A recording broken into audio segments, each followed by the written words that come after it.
லலிதா சகஸ்ரநாமத்தில் 13வது திருநாமம் சம்பகா சோக புன்னாக சௌகந்திக லசஸ்கச அப்படின்ற திருநாமம். இந்த திருநாமத்திற்கு என்ன அர்த்தம் அப்படின்னு பார்க்க போகிறோம்.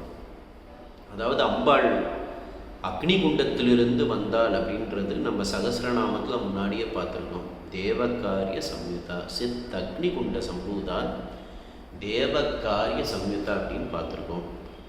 பண்டாசுரனை வதம் பண்ணும்போது அம்பாள் வதம் பண்ணுவதற்காக அம்பாள் இந்த அக்னிகுண்டத்திலிருந்து ஆவிர்பித்தால் 30 முக்கோடி தேவர்களும் பிரம்மா விஷ்ணு பரமேஸ்வரனும் அந்த அம்பாளை நமஸ்காரம் பண்ணான். இப்படி இருக்கையில் அம்பாள் அந்த அக்னிகுண்டத்திலிருந்து வெளியில் வரும்போது அவளுடைய திருமுக மண்டலத்தை அத்தனை பேரும் தரிசனம் செய்தாள். தரிசனம் செய்யும்போது அம்பாளுடைய கூந்தல் அழகை வர்ணிக்கிறார். இந்த கூந்தல் அழகு அப்படின்றது என்ன அப்படின்னா, அம்பாளுக்கு ஸ்தூல ரூபம் இருக்குது, சூக்ஷ்ம ரூபம் இருக்குது. ஏற்கனவே நம்ம சொல்லியிருக்கோம், அம்பாளுடைய பாசம், அந்த பாசம் நம்ம பார்க்குறோம். அந்த பாசக்கயிறை பார்க்கும்போது அது ஸ்தூல ரூபம். அதனுடைய சூக்ஷ்ம ரூபம் அந்த பாசக்கயிறுலேருந்து ஒரு தேவதை வந்தது, அஸ்வாரூடா அப்படின்ற தேவதை. அதனால் அம்பாளுடைய ஸ்தூல ரூபத்தை நம்ம வரக்கூடிய நாமாக்களில் நம்ம சிந்திக்க போகிறோம்.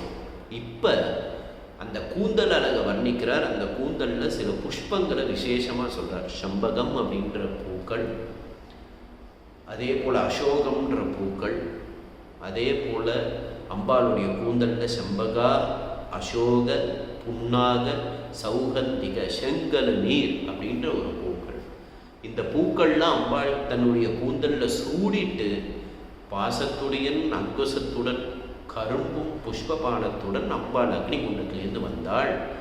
அந்த அக்னிகுண்டத்திலேருந்து அம்பாள் அப்படி ஆவிர்பிச்சால் அந்த கூந்தல் அழகு அத்தனை பேரும் தரிசித்தால், அத்தனை பேரும் நமஸ்காரம் பண்ணா அப்படின்றத இந்த நாமால சொல்கிறார். சம்பகா அசோக புன்னாக சௌகந்திக லசத் கசா அப்படின்ற நாமத்தை நம்ம சிந்திப்போம், அம்பாளை தியானிப்போம், மனசில் இதை தியானத்தில் கொண்டு வருவோம்.